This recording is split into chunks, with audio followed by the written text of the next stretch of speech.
My first question, நான் இப்படி ஒரு கண்டிஷனை என் லைஃப்ல ஃபேஸ் பண்ண பெண் வீட்டாரிடம் இருந்து அது எனக்கு ஷாக்கிங்கா இருந்துச்சு. அது என்ன? அது மட்டும் தான். உண்மையா ரொம்ப ஃபீல் ஆன விஷயம் என்னன்னா, என் அப்பா வந்து படிச்ச வேலையில இருக்கணும். புதுசா இருக்கு. சரி, இத யார் அந்த வீட்ல கேக்குறாங்க? பொண்ணோட அம்மா. உன்னோட அம்மா. என் வாழ்க்கையில் இன்னும் நான் எல்லா குடும்பங்களை பார்க்கணும்னு எனக்கே தெரியல. ஏகப்பட்ட போட்டோ கேட்டுச்சு, நிறைய போட்டோ கேட்டுச்சு. எதுக்கு தெரியல, எல்லாம் பார்த்துட்டு ஏதோ ஒரு மிஸ் ஆகுது. போட்டோ ஃபேஸ் இல்ல, அதெல்லாம் வேண்டாம். பெரிய பி சுஷிலா, லதா மங்கேஷ்கர், ஆசா போசா. நான் பொண்ணு பார்க்க போன இடத்துல என் பொண்ணு ரத்த குரூப் ஓ, உங்க பையனுக்கு ஓ குரூப் இருக்குதா அப்படின்னு கேட்டாங்க. ஏம்பா ரத்தத்துல கூட ராசி பாப்பீங்க? நான் பித்தத்திலேயே பாக்குறவன். வேற என்ன குரூப்? இவன் வந்து A+. அப்படி ஒரே கேட்கும்போது ஓவா இருக்கா? ஓ, இதெல்லாம் ஒரு காரணம். யாராவது மொட்டை அடிச்சிட்டு வந்தா அந்த தலையில தபையெல்லாம் வாசிப்பீங்க. அதெல்லாம் எனக்கு வாசிக்க தெரியாது. இப்ப நான் வாசிக்கிறேன் பாரு. இந்த குவாலிட்டிஸ் இருந்தாதான் எங்க வீட்டுக்கு நீங்க பெண் கேட்டே வரலாம். What are that? ஃபர்ஸ்ட் நாங்க அதுதான் பாப்போம். 50,000 குறைந்தபட்சம் இருக்கணும். அட ஏங்க நீங்க வேற பீடி வாங்கவே 15 நிமிஷம் இல்லாம பிச்சை எடுத்துக்கிட்டு இருக்க. ஆச்சே பாரு. 30,000 இல்ல 1 லட்சம் கூட பையன் வாங்குறாங்க. இங்க LNT ல ஒர்க் பண்றாரு, டிப்ளமோ இன்ஜினியர். யாராச்சும் இங்க கெட்டிக்கல் வாங்கலாம்னு கேளுங்க. ஏன்டா தயங்குற? தைரியமா சொல்றான். அவங்க 10th படிச்சு முடிச்சிருக்காங்க. சோ வேண்டாம். டிப்ளமா படிச்சா ஒரு 12th தான் அப்படிங்கிற மைண்ட் செட் இருக்குங்கிறவங்க கை தூக்குங்க. இல்ல எல்லாருமே கை தூக்கிட்டாங்க. எவ்வளவு காண்டா இருக்கு கேட்கல. அந்த லாஸ்ட்ல இருக்கிற தேர்ட்ல உட்கார்ந்துட்டு இருக்கிறவர் சொல்றாரு, எனக்கு ரொம்ப காண்டாவுது அப்படின்னு சொல்றாரு. இதே நீங்க வந்து பொண்ணு வீட்டுல வந்துட்டு கேட்கும் போது இத்தனை சவரன் போட்டுதான் ஆகணும், மாப்பிள்ள சொம்பு கொடுத்தாதான் தாலி கட்டு வரான். என்ன இது அநியாயமா இருக்கு? காசு கூட வேண்டாம், கல்யாணம் பண்ணிக்கிறேன்னா இப்படி கரெக்ட் பண்ணுவானே. கார் வாங்கி தரணும், ஸ்கூட்டர் வாங்கி தரணும், அப்புறம் ஆடி மாசத்துக்கு இத்தனை சீர் வைக்கணும். அவனுக்கு ஒரு புல்லட் வாங்கி கொடுத்து, பேண்ட் செட் வாங்கி கொடுத்து, ஒரு தொப்பியும் வாங்கி கொடுத்து. கவர்மெண்ட் ஜாப் கேட்டீங்க, கவர்மெண்ட் ஜாப் வேலை இருக்கு, சொந்த வீடு இருக்கு, நீங்க கேட்ட எல்லாமே இருக்கு. அப்ப ஏன் நீங்க ரிஜெக்ட் பண்றீங்க? நீங்க பொண்ணு கொடுக்கறதுல நீங்க என்ன வேணா கேட்கணும், நான் கேட்கணுமா? கேளுங்க. 22 வயசு காலேஜ் முடிக்கிறான், வேலைக்கு எப்ப போறான்? இன்னும் 4 வருஷம் போறானா? 4 வருஷம் எவ்வளவு சம்பாதிக்க முடியும்? இருக்கிற கடனோட வாங்கி தான் வீட்டை கட்ட முடியும். தளபதி ஒரு பாடு பச்சா பச்சில்லோடா. எல்லாத்துக்கும் இஎம்ஐ போட்டாகணும். அவன் வந்து திருடிட்டு வர போறது எவனுமே. காலேஜ் முடிச்சு 5 வருஷம் அவனோட ப்ரொஃபைல செக் பண்ணுங்க முதல்ல. யார் சாமி இவன்? எங்க இருந்து வந்திருக்கான்? சத்தியமா 25 வருஷத்துக்கு முன்னாடி என்னையே நான் பார்த்த மாதிரி இருக்கு. இப்போ 1 வருஷம் பேங்க் மேனேஜரா இருக்கேன்.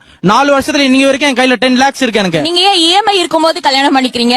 ஏன் இவன் பூச்சாடினா பிச்சைக்கார புள்ள என்னமா? இன்னும் நம்மள அடையாளம் தெரியாம பிச்சைக்கார பண்ணி அடிக்க ஆரம்பிச்சிட்டாளுங்க.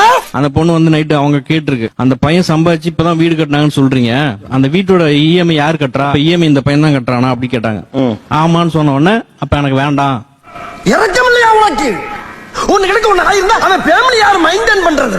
சோ இந்த ரீசன்னால எனக்கு வேண்டாம்னு சொல்லி ரொம்ப சீப்பா இது பண்றாங்க. வீடு வேணும், கடன் இருக்க கூடாது. வீடு வேணும், கடன் இருக்க கூடாது. பெண்ணுக்கான காலம் நான் கேட்கிறேன்னு சொன்னீங்க. அப்ப ஆணுக்கான காலத்துல ஆண் கேட்டப்ப அவன் வேலைக்கு போனா ரெஸ்பான்சிபிலிட்டி அவன் எடுத்துக்கிட்டான், நல்லது கெட்டதுக்கு அவன் தான் போய் நின்னா. இப்ப நீங்க மட்டும் உங்க காலத்துல ஏன் அந்த ரூலுக்கு கீழே வர மாட்டேங்கிறீங்க? சூப்பர். ஏட்டையா நம்ம மானத்தை கப்பல் ஏத்திட்டார். டேய் வளர்வாயா, மானத்தை கப்பல் ஏத்திட்டாருன்னா கவுத்துட்டாருன்னு அர்த்தம். இவர் நம்ம மானத்தை காப்பாத்திட்டாரா? அதை விட்டுவிட்டு நீ இஎம்ஐயே இல்லாம ஒரு வீடு வாங்கி வை, ஏன் பொண்ணு வருவா? அவன் காலத்துல அவன் நியாயமா இருந்தான்ல, உங்க டர்ன் வரப்ப நீங்க நியாயமா இருக்கணும்ல. அப்படி சொல்ற என் சிங்கக்குட்டி, நாளைக்கே பொண்ணு வீட்டுக்கு போறோம். பேச்சு முடிச்சிடலாம். உங்களை எத்தனை பேர் உன் பேர்ல வீடு இருக்கு, நான் சம்பாதிச்சு வீடு கட்டியிருக்க சொல்லுங்க சார். லாஜிக்கலா பேரண்ட் சொத்தை சொல்லாத, நீ உழைச்சு சம்பாதிச்சது சொல்லு. வந்து இப்ப நான் என்ன உங்கள்ட்ட சொல்றது? இப்ப வீடு இல்லாத என்ன பண்றது? சுயமா சம்பாதிச்ச தன் கால தன் மனைவியை வந்து சொந்த வீட்டுக்குள்ள உட்கார வைக்கிற கெப்பாசிட்டி வளர்த்துட்டு நீ மேரேஜ் பண்ணிக்கோ. இந்த பாருப்பா, 15 வருஷம் எல்லாம் வெயிட் பண்ணிட்டு இருந்தா என் பாடியை பார்சல் பண்ணுவாங்க சார். அப்ப சொந்த வீட்டுல இருக்க மட்டும்தான் கல்யாணம் பண்ணணும். உங்க பொண்ணு 50,000 சம்பாதிக்கிறா, என் பையன் 50,000 சம்பாதிக்கிறா. 2 பேரும் சேர்ந்து சொத்து வாங்கலாமே சார்? அது நம்மளுக்கு ஒத்து வராதுங்க. நாங்க என்னென்னமோ பிளான் பண்ணி இருந்தோம். தங்கச்சிக்கு கல்யாணம் பண்ணி கொடுத்துட்டு 3 தங்கச்சிக்கு நல்லது கெட்டதெல்லாம் நீங்க பார்த்தப்ப உங்களை நம்பி ஒருத்தி வந்தால, அவங்க நல்லவங்களா இல்லையா? அப்படி ஒருத்தி வரட்டுமேங்கிறாங்க. வாய்ப்பில்லை ராஜா, வாய்ப்பில்லை. என் மகன் அந்த துன்பம் படக்கூடாதுங்கிறது எனக்கு செல்ஃபிஷ் இருக்கிறது நியாயம் தானே? அப்ப அந்த இஎம்ஐ அவரே தான் கட்டணும், அவர் பொண்ணு சந்தோஷமா இருக்கணும்னா. அது எப்படி? நான் மகளை வந்து பெற்று டிகிரி படிக்க போற போக்க பார்த்தா அவங்க ஃபேமிலியோட வெஞ்சு நம்மள வெட்டி விட்டுறோம் போல இருக்க. 50,000 ரூபாய் சம்பாதிக்கிறேன் அப்படின்னா 20,000 ரூபாய்க்கு லோன் கட்டலாம்னு பிளான் போடுவேன். பொண்ணு வந்தா வேலை செஞ்சா செய்யட்டும், செய்யாட்டி அவங்க இஷ்டம். என் பொண்டாட்டி பிள்ளை எனக்கு எப்படி வச்சு காப்பாத்தணும்னு தெரியும். வித்து தும்பேன்.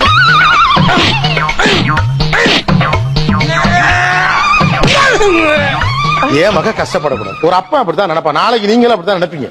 ஏன் புள்ள கஷ்டப்படும். சினிமால தான் ஏழைக்கு கட்டி கொடுக்கறதெல்லாம்.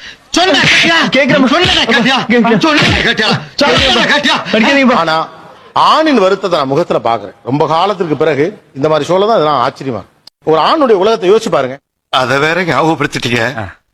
நெஞ்சமெல்லாம் பொண்ணா இருக்கு தம்பி, மறக்க முடியல. கொஞ்சம் கூட அத பத்தி எந்த லஜ்ஜையுமே இல்லாம நீங்க பேசணும்னா ஒண்ணுமே பண்ண முடியாது. இப்ப இருக்க சிச்சுவேஷன்ல பாஞ்செல்லாம் ஃபைட் பண்ண முடியாதுடா.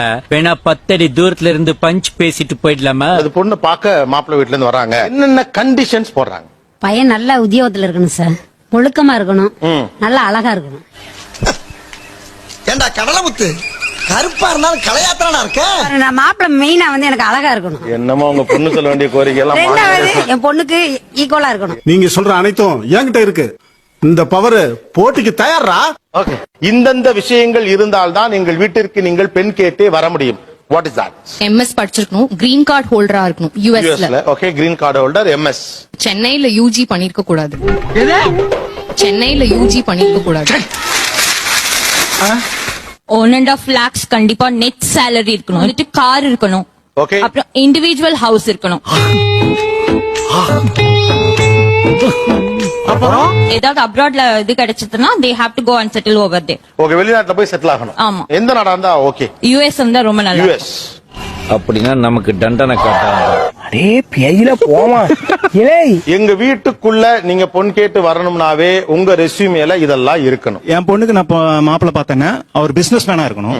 இந்த பிசினஸ் மேனா இருந்தா அவங்க அப்பாவும் பிசினஸ் பண்ணி இருக்கணும். ஏதாச்சும் சைடுல பிசினஸ் பண்ணாதான் சைன் பண்ண முடியும். சுயமா சிந்திக்கிறவங்க இருக்கணும் ஃபர்ஸ்ட். ஓகே, கொஞ்சம் நேர்மை இருக்கணும் சார். உங்க அப்பாவோட கொள்கையை நீ ஏத்துக்கிறியாமா? கொடு, பக்கத்துல கொடு. No sir. பொண்ணை பக்கத்துனா பொறுக்கிய பத்து விட்டுருக்காங்க. எனக்கு டீசென்டான ஜாப், என்னோட அதிகமா earn பண்ணணும், வீடு இருக்கணும், கண்டிப்பா முடி இருக்கணும், பழுக்கையா இருக்க கூடாது. இத வச்சுக்கோ சார் ஒரு கவர்மெண்ட் மாப்பிள்ளையா வரணும், ஒரு சொந்த வீடு இருக்கணும். சொந்த வீடு. நம்ம வீட்டுக்கு வந்த பிறகு எல்லாம் நம்ம பையன் மாதிரி இருந்துக்கணும். டயலாக கவனிக்கணும். நம்ம வீட்டுக்கு இந்த பிறகு சொல் பேச்சு கேட்டு நடக்கணும். என்ற மகளுக்கு இன்சியல் பிரச்சனை வந்துடக்கூடாதுன்னு நான் தாங்க 20 வருஷமா சோறு போட்டு வளர்த்திட்டு இருக்கிறேன். 10-12 பொண்ணுக்கு மேல பாத்திருப்போம். 3 கேஸ் பார்த்து நானே நொந்திருக்கேன். அதாவது வந்து கிரீன் கார்டு அமெரிக்கால மெயினா. இங்க இருக்கு அமெரிக்கா, ஒரு 8 எடுத்து வச்சா போயிட்டு வந்துடலாம். பாட்டி அவ்வளவு தூரம் போடுமா பாட்டி? போய்தான் ஆகணும்னு நான் சொல்லல. இன்னொரு விஷயம் என்னதுன்னா, அதாவது ஒரு 27 வயசு பையனுக்கு எந்த கவர்மெண்ட் 50,000 சேலரி தருதுங்கிறது எனக்கு தெரியல. எவனாச்சும் எதிர்த்து கேள்வி வைக்கிறீங்களா? 7 இயர்ஸா சென்னையில இருக்காரு, ஆனா 30,000 தான் வாங்குறாருன்னு சொல்றீங்க. எங்க பையன் வந்து சென்னைக்கு போய் 2 இயர்ஸ் தான் ஆகுது, அவர் வந்து 40,000 வாங்குறாரு. உங்க பையன் ஏன் இவ்வளவு கம்மியா வாங்குறாரு? என்னடா இப்படி ஒரு வாழ்க்கை உனக்கு? சேல்ஸ் ரெப்ரசன்டேட்டிவ் இருக்கும்ல, அதான் இந்த ரெடிமேட் சட்டை வைக்கிறது. சட்டை வித்தா எனக்கு 30 ரூபாய் லாபம் கிடைக்குது. ஆகறண்டா நானும் ஒரு சேல்ஸ் ரெப். எல்லாருமே அது மாதிரி இருக்க முடியாது. இவங்க கேக்குற ப்ரொஃபைலே எல்லாருமே இருக்க முடியாது. பெட்ரோமாக்ஸ் லைட்டே தான் வேணும்னா எப்படி சார் முடியும்? இவனை தான் கல்யாணம் பண்ணி பாரியா? பெட்டர் மார்க்ஸ் லைட் ஏதோ வேணும். அப்போ லைஃப் கோமா. ஏஜ் வரைக்கும் நான் எங்க அம்மா அப்பா கஷ்டப்படுறத நான் பாக்குறேன். அதே கஷ்டம் நான் படக்கூடாது. இமோஷன் கரெக்ட் தான் சார், அநியாயத்துக்கு ஆசைப்படக்கூடாது சார். அப்ப நாங்களாம் கல்யாணமே பண்ணிக்காம எப்படி சார்? அப்ப நான் மட்டும் இழுத்து வரலாம். தூக்கமே வர மாட்டேங்குது. பங்கு கொள்ள மாட்டேன், சந்தோஷத்துல மட்டும் பங்கு கொள்ளுவேன், கடன்ல பங்கு கொள்ள மாட்டேங்கிறது தப்பு. தப்பு. லாபமா நஷ்டமா 2 பேரும் சேர்ந்து செய்யுங்க. அது அனாவசியம். கஷ்டப்பட்டு இஎம்ஐ கட்டி அதனால ஒரு பெரிய சண்டை வந்து அந்த மாதிரி ஒரு இதுக்காக நம்ம அவங்களுக்கு கல்யாணம் பண்ணி கொடுக்கல. நீங்க எல்லாம் சொன்னா பழிக்கவே பழிக்காது. நான் ரொம்ப நல்லா இருப்பேன். வரட்டா? பொண்ணும் பையனும் சந்தோஷமா சேர்ந்து லைஃபை லீட் பண்ணுவாங்க. இப்ப நம்ம தான் குறுக்க போந்து நல்லா நம்ம தான் ஏற்படுத்துறோம். அது ரெண்டும் மியூச்சுவலா ரொம்ப சந்தோஷமா வாழ்க்கை லீட் பண்ணுவாங்க விட்டீங்கன்னா. ஆனா அத நாங்க விட மாட்டோம். அவங்க மனசை மாத்தி மண்டைய உடைச்சு அவங்க மானத்தை வாங்கிடுவோம். நீங்க சொல்றதுனால இப்ப மாப்பிள்ளை வீட்டாருடைய எந்த ஜம்பம் எல்லாம் இனி பலிக்காது. ஒரு 4 இன்டர்வியூ தாண்டி தான் வரணும் உள்ள. பொண்ணு பாக்குற சாக்குல நீ பஜ்ஜி சொஜின்னு ஒரு வெட்ட போறனா? தெரிந்த சாப்பிடாம வந்திருக்கலாமே. அவ்வளவு ஈஸியா வீட்டுக்கு வந்து பஜ்ஜி சொஜில சாப்பிட முடியாது. ஐயோ, எங்களுக்கு ஒரு பெருமை என்னன்னு கேட்டீங்கன்னா, ஒரு சொல்றதுக்கு என் பொண்ணு எந்த வேலையுமே பார்க்க தெரியாதுன்னு இப்ப சொல்றத ஒரு பெருமையா நினைக்கிறோம். அது உண்மை. அது நாங்கள் இவ்வளவு இறங்கிய பிறகும் கூட வேற என்ன பண்றாங்க இப்ப இவங்க சொன்ன மாதிரி என் பொண்ணு சென்னையில வாழ்ந்துக்கு சென்னையில தான் இருக்கணும் ஆன் சைட் பண்ண 10 நாள் தான் இருக்கணும் 10 நாள் மேல நீங்க இருக்க கூடாது